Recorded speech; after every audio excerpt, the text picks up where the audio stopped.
Muy buenas tardes a todos. Es para mí pues, un gran honor participar un año más, el cuarto año, en estas jornadas que ya empiezan a convertirse en un clásico, y sobre todo quiero agradecer a los organizadores pues, el que tengan el empuje necesario no solo para tener una idea, sino para llevarla a cabo año tras año, e incluso pues, años difíciles como el que nos ha tocado vivir, ¿no? El tema es la inmunoterapia en tiempos de COVID, pero yo, en cierta manera, me gustaría decir que el contenido de las diapositivas no va a versar apenas del COVID, porque de manera muy que hay que alabar, pues yo creo que oncología ha dado un paso adelante durante esta pandemia. Todos los compañeros en muchos hospitales, por entender que las patologías oncológicas no pueden esperar y no pueden retrasarse los diagnósticos y no pueden suspenderse los tratamientos. Y bueno, a nosotros no nos ha tocado estar en primera línea en urgencias ni en la UCI, que son quienes más han sufrido, neumólogos, y que estoy tremendamente agradecido a todos nuestros compañeros de medicina interna, urgencias, UCI, por todo lo que han hecho por todos nosotros. Y gracias a ellos ha sido que nosotros hemos podido seguir atendiendo a los pacientes de oncología, ¿no? Con dificultades, con diferencias, pero bueno, hemos podido en la medida de lo posible seguir adelante, ¿no? Y yo creo que esto me hace sentir pues, orgulloso del colectivo al que pertenezco. Entonces, en mi charla, Inmunoterapia en tumores sólidos, bueno, voy a tratar de dar unos conceptos básicos sobre en qué consiste la inmunoterapia contra el cáncer, cuáles son los avances que ha habido muy rápidos en los últimos años y dónde estamos ahora, ¿no? ¿Qué se puede esperar?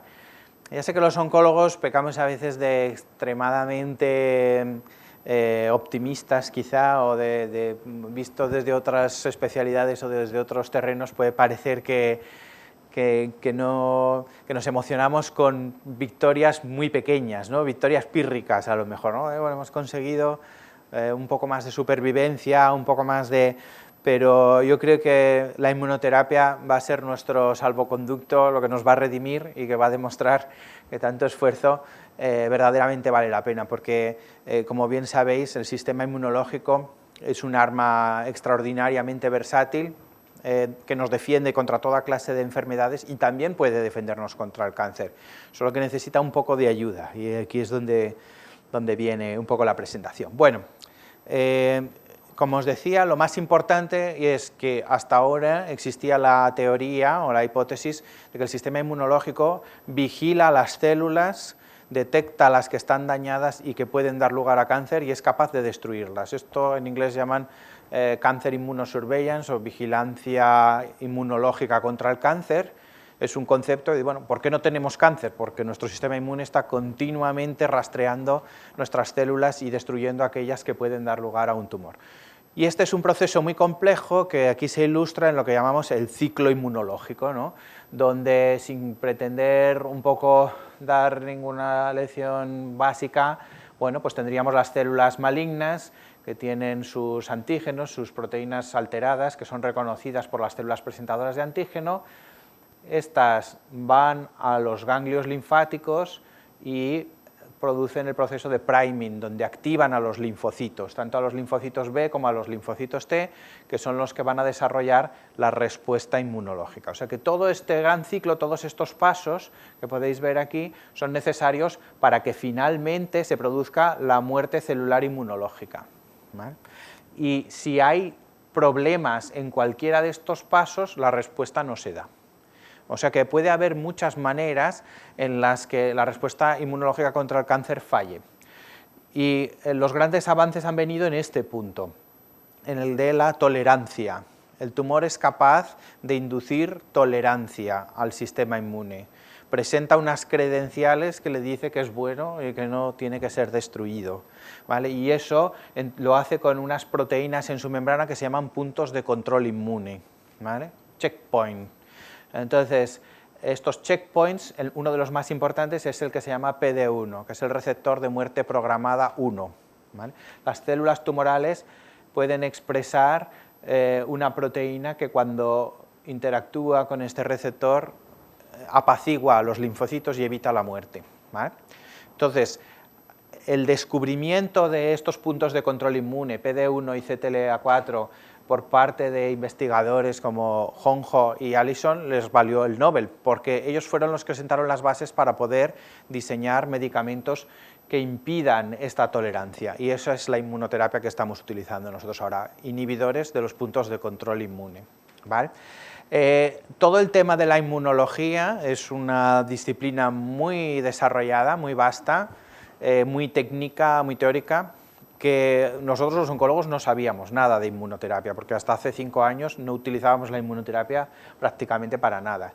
Entonces, los conceptos, o sea, de pronto de la noche a la mañana convertirse, saber algo de inmunoterapia no es fácil, los inmunólogos son realmente gente muy versada, entonces, bueno, hay que buscar maneras de hacerlo más sencillo y más comprensible. Y esto que veis aquí es un curso de inmunología en cómic que patrocinó el Grupo Español de Melanoma, porque en melanoma la inmunoterapia ha sido muy útil, y yo, la verdad, os lo recomiendo, si lo buscáis en la página web, porque lo lees y rápidamente entiendes algunos conceptos que te hacen falta. Bueno, lo que os decía, la célula tumoral, ¿no? Le dice, sí, ya sé que soy tumoral, pero este documento no me puede armar follón, ¿no? Y el linfocito pues se tiene que ir, ¿no? Porque el tumor genera la tolerancia, ¿no? Y entonces, disculpe, voy a tener que destruirle, ¿veis? Ya tiene el anticuerpo aquí puesto, estos son nuestros medicamentos, los que ayudan al sistema inmune a reconocer al tumor y a destruirlo, ¿no?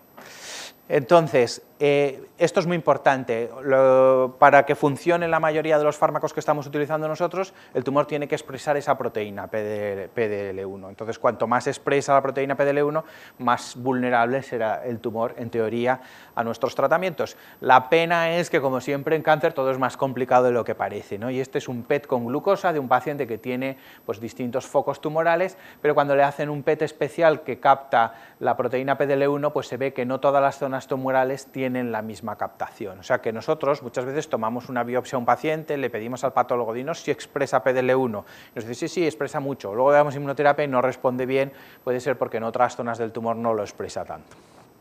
Pero bueno, en cualquier caso, el asunto es que estos fármacos de inmunoterapia, estos medicamentos que bloquean los puntos de control inmune, han demostrado hasta la fecha actividad en toda una serie de tumores. Y esto nos habla un poco de la universalidad de este tipo de enfoque. A diferencia de algunos medicamentos que solo funcionan en un tipo de tumor o en otro, el sistema inmune es capaz de reconocer muchos tipos de cáncer. Pero donde más éxito se está teniendo es en cáncer de pulmón, en melanoma cutáneo, en cáncer renal, etcétera. En algunos tipos de cáncer de mama, en algunos tipos de cáncer de colon también podría funcionar, y todavía pendientes de una esperanza, glioblastoma o cáncer pancreático, que siguen siendo tumores de difícil solución, ¿no? En esta gráfica a mí me gusta porque un poco ilustra pues, el avance exponencial, ¿no? Estos son los fármacos que ha ido aprobando la Agencia Americana del Medicamento pues, por distintas décadas, ¿no? En 1940 pues, solo se tenía las sales o las mostazas nitrogenadas, ¿no? Los primeros fármacos que se descubrieron, pero luego poco a poco pues, se han ido descubriendo cada vez más. Y como podéis ver aquí, el desarrollo de la inmunoterapia es muy reciente, es de la última década. Y esto realmente no es una de estas ilusiones que tenemos los oncólogos de que conseguimos una mínima mejoría, sino que, como podéis ver aquí, en esto nos concentraríamos en cáncer de pulmón. Esta gráfica ilustra la supervivencia global de un paciente con cáncer de pulmón metastásico. Entonces, en la década de los 80, donde la mejor terapia para el paciente con cáncer de pulmón metastásico era el tratamiento de cuidados de soporte paliativos, la media de supervivencia era de en torno a 6 meses. Conforme se fueron incluyendo nuevos medicamentos, pues primero quimioterapias en monoterapia, platino, después dobletes de platino, ¿no? Va poco a poco ascendiendo, de 6 meses se pasa pues, a 8, de 8 se pasa a 10, y aquí en esto es lo que llamamos ya fármacos con terapias biológicas que impiden la formación de vasos sanguíneos por parte del tumor. Se supera por primera vez la frontera del año en la esperanza de vida de un paciente recién diagnosticado con cáncer de pulmón.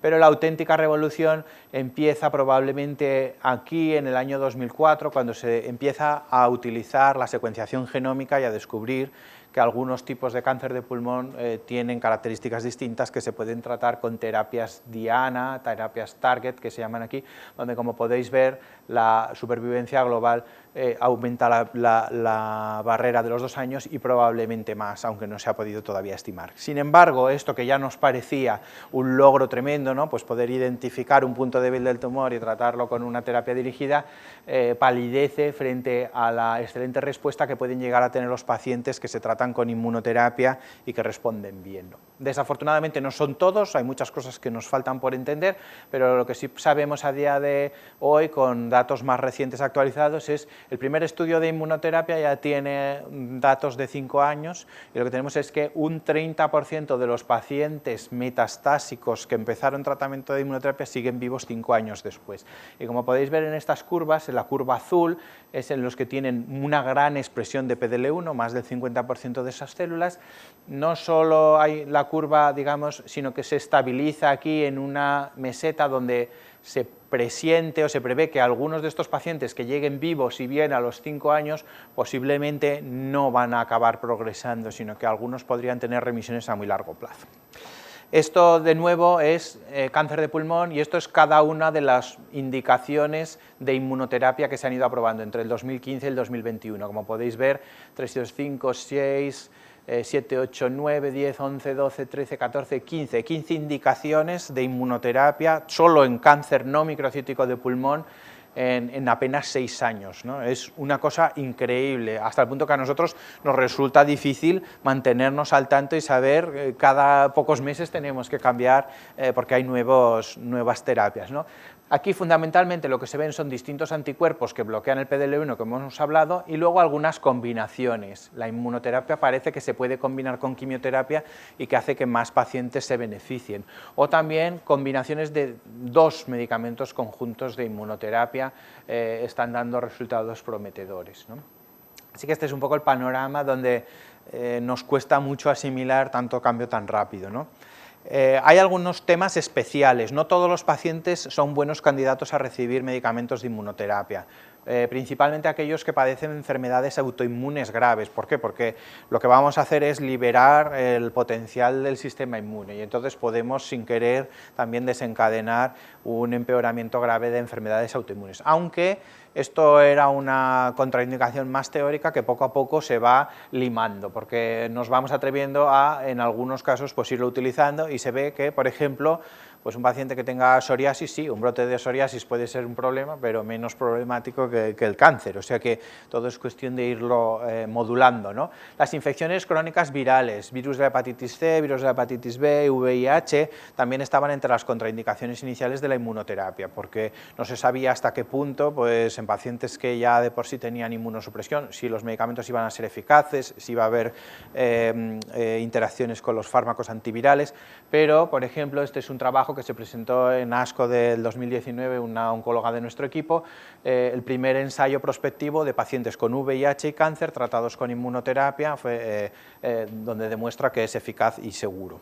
Incluso es posible que sea de utilidad para el tratamiento del VIH, con lo cual, bueno, eso todo se tiene que estudiar aún, pero pacientes con insuficiencia renal o hepática en principio no tienen contraindicación, como podría pasar con la quimioterapia, y algo que se está estudiando y que también participamos en un proyecto ahora es en pacientes que sean receptores de trasplante y que, como sabéis, tienen que recibir medicación antirrechazo, pues aquí de nuevo podría ser un problema, ¿no?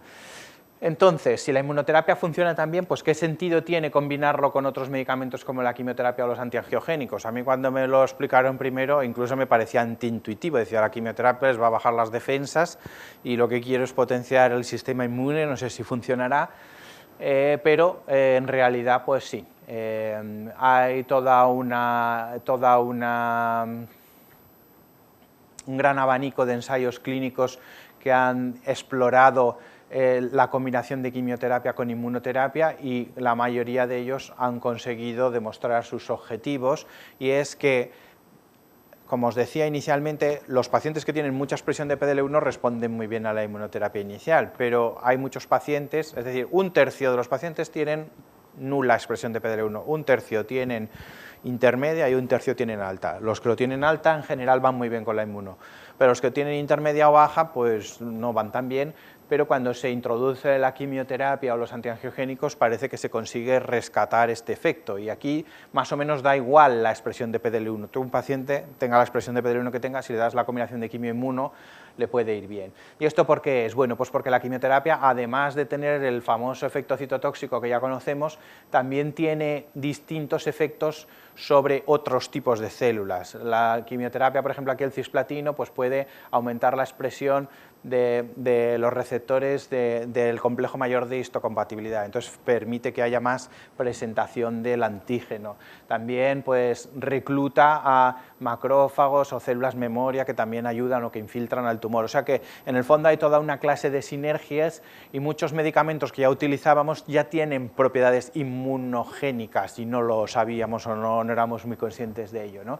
Y lo mismo pasaría con el bevacizumab, por ejemplo, que es un anticuerpo antiangiogénico que no solo evita que el tumor pueda fabricar sus propios vasos sanguíneos aberrantes, sino que además, por ejemplo, disminuye un tipo de linfocitos que se llaman T-reguladores, que lo que hacen es favorecer ese sistema de tolerancia, ¿no? Así que estas combinaciones pues tienen mucha base científica para que puedan potenciarse los unos a los otros, pero nos queda mucho por aprender y por entender de cuál es la combinación idónea de quimioterapia e inmunoterapia, cuáles son las dosis y en qué momento usar cada una de las armas, ¿no? Y entonces os decía, algunos pacientes pueden tratarse con inmunoterapia sola, ¿no? Y aquí, pues eso, mirar si tiene PDL1 o si tiene otros marcadores que predigan mejor la respuesta a la inmunoterapia, ¿no? Entonces, una cosa que a mí me parece fascinante, que me gusta mucho, es esto de aquí, que es el que digamos, cuando uno analiza un tumor puede encontrarse que este tumor está totalmente infiltrado por linfocitos de manera espontánea, natural, o sea que es un paciente que ya tiene su propia respuesta inmune antitumoral y le falta pues ese punto final de inhibir el checkpoint para que las células, los linfocitos destruyan el tumor, pero hay tumores que son completamente desiertos inmunológicos, no encontramos ni un solo linfocito, esos tumores pasan desapercibidos al sistema inmune, así que por mucho anticuerpo inhibidor que le demos no va a haber respuesta inmune porque no hay ni un linfocito al lado del tumor. Entonces, no se puede tratar igual que esto que llamaríamos un inmunofenotipo caliente, inflamado, que ya está con los linfocitos ahí, pues teóricamente con un tratamiento de inmunocheckpoint va muy bien, pero los fríos hay que calentarlos de alguna forma, y aquí es donde entrarían estos fármacos como la quimioterapia, etcétera, ¿no?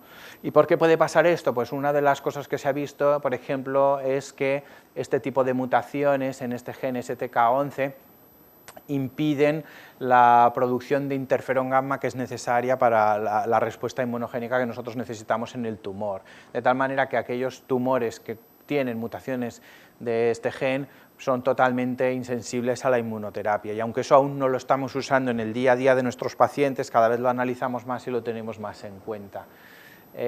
Y por el contrario también hay mutaciones que son favorables, por ejemplo estas mutaciones del gen de la polimerasa hacen que el tumor sea muy extraño para el propio sistema y muy reconocible, entonces los tumores que tienen las mutaciones de polimerasa E o polimerasa D, pues tienen mejor respuesta a la inmunoterapia que los que no las tienen. Y lo mismo pasa con lo que se llama inestabilidad de microsatélites. Cuanto más inestable es un tumor, más aberrantes son sus células y más fáciles de reconocer por el sistema inmune. Total, que si nosotros queremos predecir o adivinar qué paciente va a tener una buena respuesta a las terapias inmunológicas, pues bueno, nos pasa lo de siempre, que a nosotros nos gustan las respuestas muy sencillas, oye, el PDL1 alto sí, el PDL1 bajo no, pero desgraciadamente no es así, hay muchos más factores a tener en cuenta, si el tumor tiene muchas mutaciones o pocas, el sistema inmune del paciente, si está el tumor infiltrado o no, si tiene checkpoints o no, también hay inhibidores solubles, etcétera. Entonces esto es una aproximación de investigación donde se intenta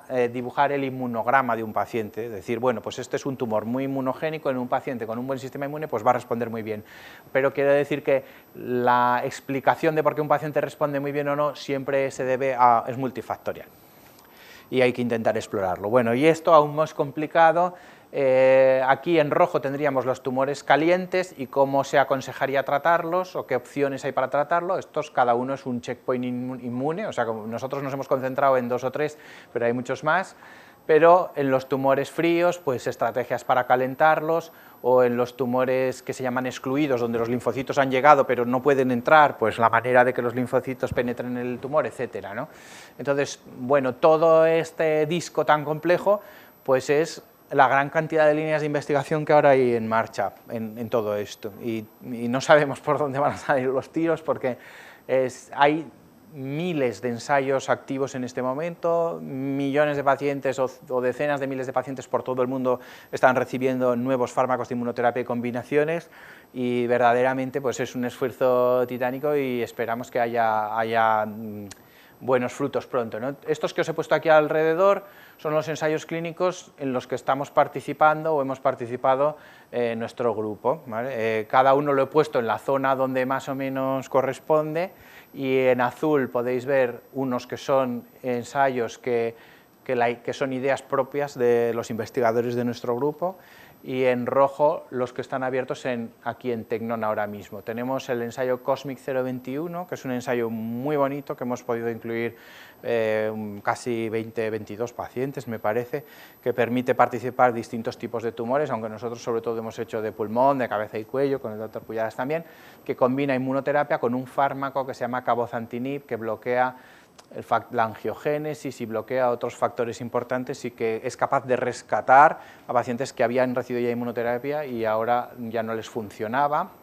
Y el ensayo lunar, que el doctor Toscas también lo conoce, porque al final utiliza unos campos eléctricos alternantes para despolarizar las membranas de las células, y eso causa una muerte celular que se puede combinar con inmunoterapia, que ahora hemos reclutado después de mucho tiempo la 7ª paciente, y que esperemos que le vaya bien. Y nada, simplemente, bueno, pues esperemos que pronto podamos cantarle The End a la célula tumoral. Muchas gracias.